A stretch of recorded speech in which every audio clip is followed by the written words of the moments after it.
Hi guys, welcome back to the channel. Praveen this side again. और आज यार मैं एक ऐसे टॉपिक पे बात करने जा रहा हूँ जिसके लिए मुझे काफ़ी बच्चों ने एक सिमिलर टाइप का क्वेश्चन पूछा था कि क्या भैया सच में 2025 में नीट का पेपर बहुत बहुत ज़्यादा टफ आने वाला है। और यार इसके साथ मैं एक और क्वेश्चन खुद से अपनी तरफ एक आंसर करूँगा तुम लोगों को कि अगर टफ आने वाला है तो कौन से सब्जेक्ट का सबसे ज़्यादा हाई प्रोबेबिलिटी है या फिर कौन से ऐसे टॉपिक हैं जिसकी सबसे ज़्यादा हाई प्रोबेबिलिटी है कि वो टफ आ जाए। और यार ये चीज़ें मुझसे काफ़ी ज़्यादा पूछी गई थी, तो मैंने सोचा कि बाद में कभी इस पे एक छोटा सा वीडियो बना दूंगा। तो देखो यार, रीज़न और उससे पहले मेरा एक आंसर यही है स्ट्रेट फॉरवर्ड कि हाँ, सच में कि टफ़ आने की बहुत हाई प्रोबेबिलिटी है। और प्रोबेबिलिटी क्या, सच में टफ़ आएगा, लेकिन कितना लेवल पे चला जाएगा वो, उसकी प्रोबेबिलिटी अभी लगाना तो थोड़ा मुश्किल है। लेकिन हाँ कि काफ़ी ज़्यादा टफ़ आएगा कि इतने ज़्यादा टॉपर्स तो ना आने पाए। और इसका रीज़न यही है क्योंकि तुम लोग भी जानते हो, मुझे ज़्यादा बोलने की ज़रूरत नहीं है कि इतने बच्चे कैसे ऐसे कर सकते हैं, इतनी हाई कट ऑफ कैसे जा सकती है। तो उसकी वजह से ना एक ये फैक्टर तो एकदम प्रोमिनेंट है कि अगले साल का पेपर ऐसा बनने वाला है ना कि कट ऑफ इतनी हाई तो नहीं जाएगी। और लेकिन कट ऑफ इतनी हाई नहीं जाएगी, लेकिन 640 और 630 वाले बच्चे हैं तो वो लोग भी काफ़ी अच्छा परफॉर्मेंस तो देंगे, तो उनसे भी तुम्हारा कंपटीशन है। तो मान लिया जाए कि एक बार के लिए पेपर बहुत ज़्यादा टफ आ जाएगा और तुमने अच्छे से प्रिपरेशन कर ली, लेकिन 630 640 वाले बच्चे तो उस टफ पेपर के लिए भी कुछ और ज़्यादा एक्स्ट्रा प्रिपरेशन तो कर ही रहे होंगे। आई गेस 630 640 वाले नीट का सिलेबस तो अच्छे से कंप्लीट कर ही लिए होंगे, लेकिन उसके बाद अब वो लोग आईआईटी लेवल का भी कुछ प्रैक्टिस कर रहे होंगे, है ना। और देखो, एक चीज़ का मैं जो आंसर देना चाहता हूँ कि कौन से सब्जेक्ट या फिर कौन से टॉपिक की सबसे हाई प्रोबेबिलिटी है कि वो टफ आ जाए, ये चीज़ काफ़ी ज़्यादा तुम्हें फैक्चुअल भी लगेगी कि इस तरीके हो सकता है और काफ़ी अच्छी प्रोबेबिलिटी है। बहुत ज़्यादा ऐसा होता नहीं है कि बहुत ज़्यादा एकदम बाहर से ही क्वेश्चन आ जाए। तुम एक बार सोच के देखो, बायोलॉजी है तुम्हारी, है ना।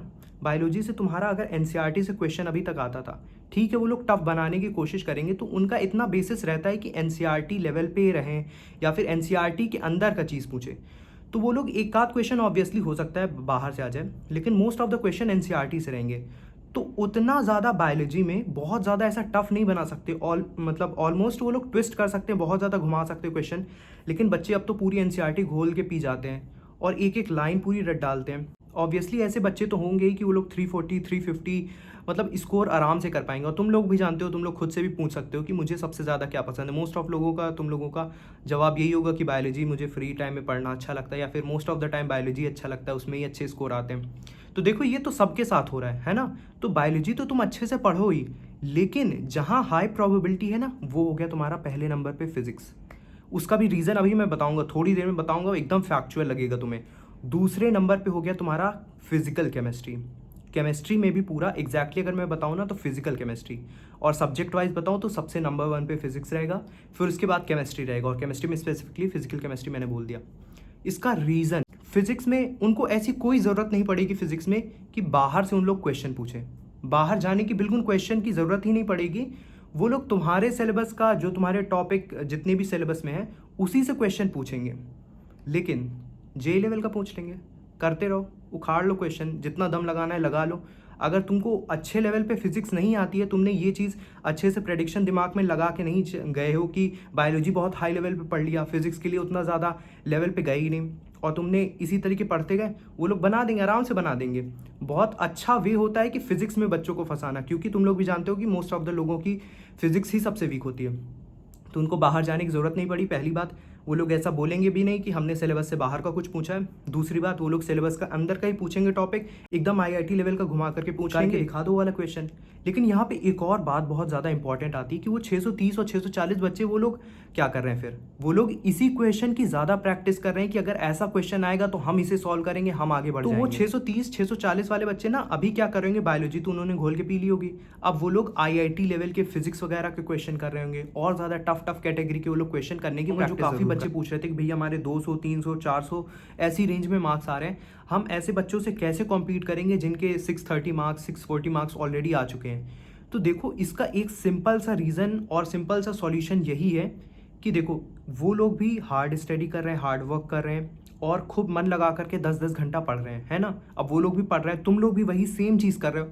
तुम लोगों के अंदर तो क्या पता, कुछ बच्चे 8 ही घंटा पढ़ रहे हैं, वो लोग तो ऑलरेडी 630 नंबर लाए, वो लोग 12-12 घंटा पढ़ के आए, उनकी आदत बन रखी है, वो लोग पढ़ ले रहे हैं 12 घंटा 10 घंटा। तुम लोगों के अंदर अभी ये होगा, अरे यार अभी मेरे अंदर इतनी कैपेबिलिटी ही नहीं आ पा रही, 8 घंटा इससे ज़्यादा मैं एक्सटेंड ही नहीं कर पा रहा हूँ अपने टाइम को। पहले ये आलस तुम्हें छोड़ना पड़ेगा अगर तुम्हें सच में आगे उन 1% बच्चों में पहुंचना है जहां पर सिलेक्शन होता है। जो सबसे मेन और इम्पॉर्टेंट है, एक बात दिमाग में ध्यान से रख लो, जो मैं अपने प्रीवियस वीडियो सारे वीडियोस में मैं पर्सनली अपनी तरफ से बोलता हूँ, बाकी लोग अपने वीडियोस में भले ही ना बोले, लेकिन मैं एक चीज़ बोलता हूँ कि मैं सबसे ज़्यादा बिलीव स्मार्ट स्टडी भी करता हूँ। मैंने भी अपने प्रीवियस जॉब में कर चुका, हार्डवर्क कर चुका, सीरियस रह के देख चुका, सब कुछ कर चुका, टीचर की बात हर बात मान चुका और लास्ट तक क्लास भी जा चुका, लेकिन फाइनली मेरा यही हाल हुआ कि मेरा लास्ट में सिलेबस नहीं कंप्लीट हुआ, कुछ चैप्टर्स ऐसे वीक रह गए कि मतलब टीचर अच्छे से समझाए नहीं, बस यही रोना रोना रह जाता है। इसीलिए मैं अपने इस वाले ड्रॉप में एक मेजर चेंज लाया। मैं ओवर थिंक करता था, नहीं वो वाला नहीं जो तुम लोग सोच रहे हो कि पढ़ाई कैसे होगी, मैं 10 घंटा कैसे पढ़ सकूंगा, इस बात का मैं ओवर थिंक करता था कि मैं ऐसा क्या चेंजेस लाऊं अपनी स्टडी में, या फिर किस तरीके किस टाइम पे क्या चीज़ पढ़नी चाहिए कि सबसे ज़्यादा इफेक्टिव हो। तो वो चीज़ मैं बताता हूँ। नंबर 1, जब मेरा दिमाग सबसे ज़्यादा मोस्ट एक्टिव स्टेट में होता था, जो कि पर्सनली मेरे लिए 12 बजे से लेकर के 6 बजे का समय होता था दोपहर में। सुबह मुझे बहुत ज़्यादा नींद आती थी, मैं जल्दी लाइब्रेरी तो पहुंच ही नहीं पाता था, और अगर पहुंच भी गया ना तो मैं 3-4 बार लाइब्रेरी में ही आधे आधे घंटे के लिए सो जाता था।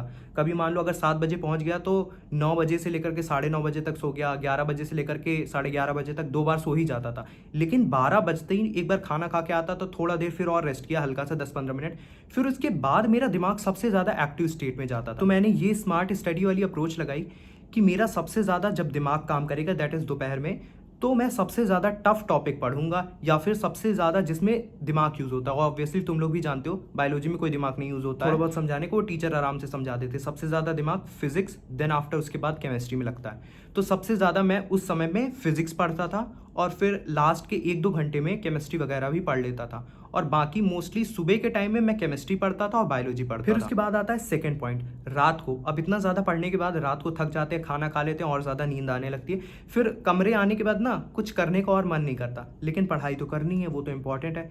तो सबसे easy topic that is biology. मतलब 8, 8:30 बजे या फिर 9 बज जाता था, तो मैं ऑब्वियसली 12 बजे से पहले सोता नहीं था जल्दी, कभी कभी बहुत ज़्यादा अगर थक गया तो 11 बजे सो गया, वरना 9 बजे से लेकर के 12 बजे इधर उधर थोड़ा दोस्तों से बात करता था, मोस्टली उनके डाउट्स वगैरह, उनके पेपर वगैरह ले लिया, उन्हीं के साथ बैठ के डिस्कस कर लेता था, या तो वन शॉट लगा लिया ऐसे यूट्यूब पर और बिस्तर पे आराम से लेट करके एकदम रिलैक्स मोड में वन शॉट का पूरा वीडियो देखता रहता। तो वो लोग सर लोग इंपॉर्टेंट पॉइंट्स बताते रहते, तो उसको बार बार दिमाग में ऐसे रिवॉल्व करता था, और इस तरीके धीरे धीरे इंपॉर्टेंट पॉइंट्स और कुछ और बायोलॉजी के चैप्टर्स इस तरीके रिवाइज होते जाते थे। तो ये जैसे कि 2 पॉइंट बताए, ये स्मार्ट स्टडी वाले पॉइंट, जो मैं इन सब चीज़ों के बारे में ओवर थिंक करने से ही मुझे पता चला कि मेरे लिए कौन सा शेड्यूल या फिर किस तरीके का टाइम सबसे ज़्यादा अप्रोप्रिएट होगा कुछ चीज़ों को पढ़ने के लिए। और ये सब चीज़ों पे मैं ज़्यादा ध्यान इसीलिए देता था क्योंकि मैं खुद एक ड्रॉपर हूँ। मैंने अपने प्रीवियस ड्रॉप में सारी चीज़ें ट्राई करके देख ली थी, और कुछ ऐसा वर्क ही नहीं कर पा रहा था कि मेरे मार्क्स ऐसे 630, 650 या फिर उससे अबव आने लगे। किस समय क्या चीज़ पढ़नी चाहिए और बाकी समय क्या चीज़ करनी चाहिए, किस समय थोड़ा चिल रहना चाहिए, किस थोड़ा बाहर घूमने जा सकता हूँ, या फिर संडेज़ कैसे यूटिलाइज करने हैं, संडेज़ में टाइम डिस्ट्रीब्यूशन कैसे रखना है। तो ये सब चीज़ें मुझे बहुत ज़्यादा अच्छे से पता भी चल गई थी। और प्रीवियस ईयर्स में मेरे काफ़ी ज़्यादा कम मार्क्स थे, तो मुझे एग्जैक्टली पता चल गया था कि किसी बच्चे के अगर 300 मार्क्स आ रहे हैं तो उसे किस तरीके पढ़ना चाहिए, 500 मार्क्स आ रहे हैं या फिर 600 मार्क्स आ रहे हैं, या फिर अभी मतलब जो काफ़ी ज़्यादा नज़दीक है 630 के पास है, तो उन्हें क्या क्या चीज़ें थोड़ी सी और पुशअप करनी चाहिए कि वो लोग और ज़्यादा अच्छे मार्क्स पे पहुंच सके। और पुरानी जो ऑडियंस होगी वो लोग तो एक चीज़ बहुत अच्छे से जानती हो कि मैं सबसे ज़्यादा प्रायोरिटी पे सिलेबस अर्ली कंप्लीशन पे ज़्यादा ध्यान देता हूँ। बाकी लोग भले ही कहते होंगे कि नहीं बहुत अच्छे से पढ़ना चाहिए, हर चीज़ को आराम आराम से पढ़ते जाओ, भले ही मार्च में सिलेबस खत्म हो लेकिन अच्छे से खत्म होना चाहिए। मैं प्रीवियस ईयर में कर चुका हूँ, बहुत ज़्यादा आराम से हर क्लास को अच्छे से धीरे धीरे आराम से पढ़ते पढ़ते सब कुछ समझते मतलब मेरा बैच मार्च तक ख़त्म हुआ। और उससे हुआ क्या कि लास्ट तक मैं इतना ज़्यादा स्ट्रेस्ड आउट हो गया था कि बैकलॉग को कंप्लीट नहीं कर पाया, करंट सिलेबस जो चल रहा था उस पर दिमाग नहीं लग पाया, और उसकी वजह से ना सब हैपजार्ड हो गया, कुछ भी दिमाग में फिर घुस नहीं रहा है। फिर उसके बाद शॉर्ट नोट्स वगैरह भी नहीं सही से बना पा रहा हूँ मैं, और रिवीजन भी नहीं हो पा रहा। तो इस तरीके एकदम दिमाग ना अनस्टेबल हो गया आखिरी समय में कि कैसे करूँ। फिर किसी तरीके पूरी क्लास ख़त्म हुई, मैंने लाइब्रेरी वगैरह में ज़्यादा जाने लगा और किसी तरीके उस समय स्टेबलाइज किया। लेकिन ऑब्वियसली जब पूरा चीज़ नहीं कंप्लीट हुआ है तो ऐसे मार्क्स भी नहीं आ सकते। इसीलिए मैं तुम लोगों से एक बात बहुत ज़्यादा कॉमन अपने हर एक वीडियो में बोलता रहता हूँ कि अभी से अर्ली इन द ईयर भागना शुरू करो, जितनी जल्द से जल्द हो सके सिलेबस कंप्लीट करो। बहुत लोग कहेंगे कि मतलब ऐसे आराम से करना चाहिए। देखो मैं अपना एग्जांपल देता हूँ, मैंने दिसंबर तक सिलेबस कंप्लीट किया था, लेकिन फिर भी मेरे मार्क्स 530 पे आते थे। ये चीज़ मैं शो कर चुका हूँ, जो लोग भी मतलब जानना चाहते हैं वो लोग मेरा टेस्ट सीरीज़ वाला वीडियो देख सकते हैं, मैंने वहाँ अपना मार्क्स शो किया था। लेकिन दिसंबर में सिलेबस कंप्लीट करने का सबसे ज़्यादा फ़ायदा ये हुआ कि दिमाग से एक स्ट्रेस खत्म हो गया कि हाँ, मैंने एक भी बार सिलेबस देखा तक नहीं है या फिर शॉर्ट नोट्स वगैरह बनाई तक नहीं है। ऑब्वियसली मेरे मार्क्स कम आने का रीज़न सिर्फ एक था कि मैं हाई लेवल के क्वेश्चन की प्रैक्टिस नहीं कर रहा हूँ। मैं बहुत ज़्यादा बेसिक लेवल पे हर एक फॉर्मूला को याद कर लिया था, लेकिन उसका एडवांस्ड वर्जन सब कुछ नहीं जानता था। लेकिन उसके बाद हुआ क्या कि मैं सारी बेसिक चीज़ें जान गया था, तो मैंने टेस्ट सीरीज़ ले ली और ज़्यादा टेस्ट सीरीज़ ले ली। मैं टेस्ट सीरीज़ करता गया और अच्छे अच्छे लेवल के क्वेश्चन करता गया और ज़्यादा नोट्स को रिवाइज करता गया, थोड़ा ऐड ऑन करता गया, और मेरे हर एक टॉपिक के हाई लेवल क्वेश्चन की प्रैक्टिस होती गई। और ऑब्वियसली मुझे फिजिक्स ईजी लगती थी, तो और ज़्यादा हाई लेवल के क्वेश्चन मैं करता रहता था। और इस तरीके आते आते ना फिर मार्क्स एकदम शूट अप हो गए, मैंने अपने वीडियोज़ में शो कर रखा है। और इस तरीके करते करते मेरे मार्क्स शूट अप हो गए, अच्छे मार्क्स आने लगे, अच्छा फील होने लगा। फिर उसके बाद और ज़्यादा पढ़ने का मन करने लगा। ये सब बताने का मेरा सिर्फ एक कारण है कि तुम लोग फालतू चीज़ों पे ओवर थिंक करना बंद कर दो। जो होगा वो होगा, लेकिन अपने जो करंट चीज़ चल रही है ना उस पे ज़्यादा ओवर थिंक करो, अपने आप को इम्प्रूव करने पे ज़्यादा ओवर थिंक करो। तभी तुम्हारा स्मार्ट स्टडी का असली रूप बाहर निकल के आएगा, तुम्हारा दिमाग उसको एक्सेप्ट करेगा। तुम अपने दिमाग को समझाओ कि इस समय ये करना चाहिए, इस समय ये करना चाहिए। एक प्लानर अपने दिमाग में बना करके रख दो, जिससे तुम्हारा दिमाग धीरे धीरे, अभी तुरंत नहीं फॉलो करेगा, लेकिन 1 हफ्ता लगेगा, 2 हफ्ता लगेगा, धीरे धीरे उसमें ढल जाएगा। और फिर इस तरीके तुम्हारी प्रोडक्टिविटी ऐसे तुमको खुद नहीं पता चलेगा, लेकिन धीरे धीरे अपने आप बढ़ते जाओगे और उन 630 640 जितने भी बच्चे ला रखे हैं उन सब से कॉम्पीट करने लग जाओगे। तब तुम्हें बहुत अच्छा फील होगा कि हाँ, सच में ये चीज़ काम करती है। जो तुम्हारी पढ़ाई चली उसके लिए, और स्ट्रेस मत, अर्ली इन द ईयर है, अभी तो कोई स्ट्रेस नहीं होना चाहिए। जब लास्ट तक आते आते ना और ज़्यादा स्ट्रेस क्रिएट होता है ना, उसे रिलैक्स करने की अभी से कोशिश करो। अभी से वो सारी चीज़ें कंप्लीट कर लो जो चीज़ तुम्हें लास्ट में बहुत ज़्यादा स्ट्रेस दे सकती है। और बाकी यार काफ़ी लोग मेरे से डीएम कर रहे थे, अभी प्रीवियस वीडियो में मैंने अपनी पर्सनल मेंटरशिप के बारे में बताया था कि जिन लोगों के पास लिटरली कुछ समझ नहीं आ रहा है, बहुत ज़्यादा हैप्पीज़ार्ड हो रहा है, तो वो लोग पर्सनल मेंटरशिप मेरी ज्वाइन कर सकते हैं, सिर्फ वही लोग ज्वाइन करें।